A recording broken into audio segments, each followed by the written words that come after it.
لیکن شہباز شریف صاحب کے حوالے سے ایک بات جی بڑی امپارٹنٹ ہے جو مریم اورنگزیب صاحبہ ان کو خطاب دیتی ہیں کہ عمران خان صاحب کے جو متبادل ہیں نا وہ شہباز شریف صاحب ہیں. بالکل ان کی قربتیں اسٹیبلشمنٹ کے ساتھ اپنی جگہ پر قائم ہیں اور وہ اسٹیبلشمنٹ کے موسٹ فیوریٹ کینڈیڈیٹ تصور کیے جاتے ہیں میاں شہباز شریف صاحب. اس میں کوئی شک نہیں ہے.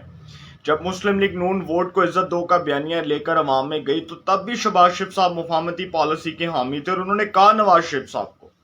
کہ بھائی ابھی بھی ٹائم ہے,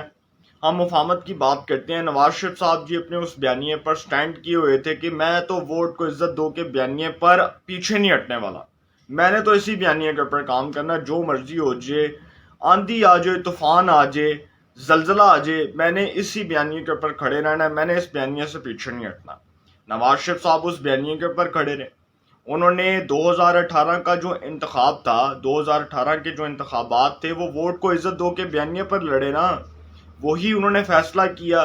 کہ ہم جو 2018 کے انتخابات ہیں وہ اسی نیریٹو کے اوپر لڑیں گے. تو اب یہ جو نون لیگ نے یہ فیصلہ کیا, ایک تو پہلی بات انہوں نے اپنے ووٹرز کو بہت مایوس کیا, اپنے سپورٹرز کو بہت مایوس کیا. ہر وہ شخص جو نون لیگ کو ووٹ دیتا تھا,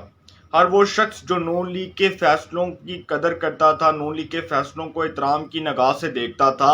اب وہ سمجھتا ہے کہ نون لیگ نے شاید یہ فیصلہ کسی دباؤ میں آ کر کیا ہے, اس کے اوپر حکومت کا موقف تو رکھوں گا. لیکن شہباز شریف صاحب جو ہیں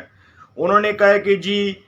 یہ فیصلہ جو ہم نے کیا یہ ملک کے وسیع تر مفاد میں کیا. ان کی طرف سے, وہ حکومت کے لوگوں کی طرف سے یہ بات آ رہی ہے اور شہباز شریف صاحب کا یہ جو فیصلہ ہے اس کے اوپر تنقید بھی بہت ہو رہی ہے, کیونکہ ان کے ملٹری اسٹیبلشمنٹ کے ساتھ تعلقات کا مطلب ہرگز یہ نہیں ہے کہ آپ سیاسی معاملات میں, آپ پولیٹیکل معاملات میں آپ آئی ایس آئی کو انوالو کریں, آپ پاکستان کی ملٹری اسٹیبلشمنٹ کو انوالو کریں. جب یہ سیاستدان, یہ سارے سیاستدان, جب یہ سیاستدان اقتدار سے اترتے ہیں تو تب یہ فوج کے اوپر الزام لگاتے ہیں. تو پھر بھائی آپ فوج کو سیاست میں لاتے کیوں ہیں؟ اور پھر D G I S P R کا وہ بیان جس کے مطابق وہ یہ کہتے ہیں کہ فوج کا سیاست سے کوئی تعلق نہیں ہے, تو جب وہ اپنا جو ہے وہ اس بیان سے اظہار لا تعلقی کا اعلان کرتے ہوئے یہ بات کر رہے ہیں, تو پھر آپ فوج کو کیوں سیاست میں گھسیٹ رہے ہیں؟ جب پاکستان میں ملٹری اسٹیبلشمنٹ کہہ چکی ہے کہ ہم نے سیاست نہیں کرنی, ہم نے سیاست میں نہیں آنا, تو پھر سیاست میں فوج کو کیوں گھسیٹتے ہیں؟ یہ ایک سوال بنتا ہے کہ جب انہوں نے اپنے پرانے کیے ہوئے 75-76 سال کا جو ہے وہ اقرار جرم کر لیا کہ بھائی اسی غلطی کیتی سی, اسی غلط کام کیتے سن, اسی مارشل لا لائے, اسی غلط کام کیتے, تو پھر آپ مانے نا, پھر آپ کہیں گے ٹھیک ہے جی فوج نے غلطی مان لی ہے تو ان کو سیاست میں نہیں لانا چاہیے. لیکن یہ پھر اس کو سیاست میں گھسیٹ رہے ہیں. اب حکومت کی جانب سے جو اس کے اوپر موقع پیش کیا گیا, حکومتی لوگوں سے پوچھا گیا کہ جی حکومت نے ایک نوٹیفیکیشن جاری کیا, کچھ سینئر صحافیوں نے پوچھا اور اس حوالے سے حکومت سے پوچھا گیا کہ جی حکومت نے جو نوٹیفیکیشن جاری کیا ہے, آئی ایس آئی کو یہ جو اختیارات دیے گئے ہیں بیوروکریسی کے حوالے سے, حکومت نے سرکاری افسران کے تقرر اور تبادلوں کے حوالے سے آئی ایس آئی کو ویٹنگ جو ہے وہ ویٹنگ مقرر کر دی ہے, آئی ایس آئی کو ویٹنگ ایجنسی نوٹیفائی کر دی ہے. تو یہ آپ کو لگتا ہے کہ یہ جو فیصلہ ہے یہ برقرار رہ سکے گا, یا یہ جو ہے یہ آپ نے کسی دباؤ میں آ کر کیا؟ یہ سوال ہوا حکومت سے. تو حکومت کے جو ریپریزنٹیٹیوز تھے, حکومت کے جو نمائندے تھے, اس میں کوئی 1-2 وفاقی وزراء بھی تھے, تو انہوں نے یہ بیان دیا کہ جی ہم نے یہ جو فیصلہ کیا نا یہ ہم نے دباؤ میں آ کر کیا ہے, اور وہ دباؤ تھا, ظاہری سی بات ہے, بار بار کہا جاتا تھا کہ جی جو کرنا ہے تقرر اور تبادلے کرنے ہیں ہم سے پوچھ کے کرنے ہیں, ٹرانسفرز اور پوسٹنگز ہوں گی وہ ہم سے پوچھ کے ہوں گی, اس شخص کو لگانا ہے میرٹ کی بنیاد پر تو ہم سے پوچھ کے کرنا ہے. اور ان کا اشارہ سپریم کورٹ کی جانب تھا, حکومتی لوگوں کا اشارہ سپریم کورٹ کی جانب تھا, اور حکومت کے لوگوں نے کہا کہ جی جس طرح عدلیہ نے ایک از خود نوٹس لیا کہ وہ جو تقرر اور تبادلوں کے حوالے سے عدلیہ نے کس خود نوٹس لیا, اور اس میں حکومت کا یہ موقف تھا کہ ہم نے جو بھی کیا وہ میرٹ کی بنیاد پر کیا, جبکہ سپریم کورٹ نے اداروں میں حکومتی مداخلت پر ایک از خود نوٹس, اور اس کے بعد chief justice of Pakistan justice Umar Ata Bandial صاحب جو سپریم کورٹ آف پاکستان کی عدالت عظمیٰ کے ایک سربراہ ہیں, انہوں نے سربراہ کی حیثیت سے ایک سوال پوچھا حکومت سے کہ جی چیئرمین نیب کس شخص کو لگایا جائے, کس شخص کا تقرر کیا جائے, اور وہ شخص کردار کے حوالے سے، شہرت کے حوالے سے کتنا صاف ہونا چاہیے، یہ ساری باتیں انہوں نے عدالت میں پوچھیں. اور اس کے بعد حکومت کا ایک موقف آیا کہ جی جو بھی شخص ہوگا اس کو میرٹ کی بنیاد پر لگایا جائے گا. تو انہوں نے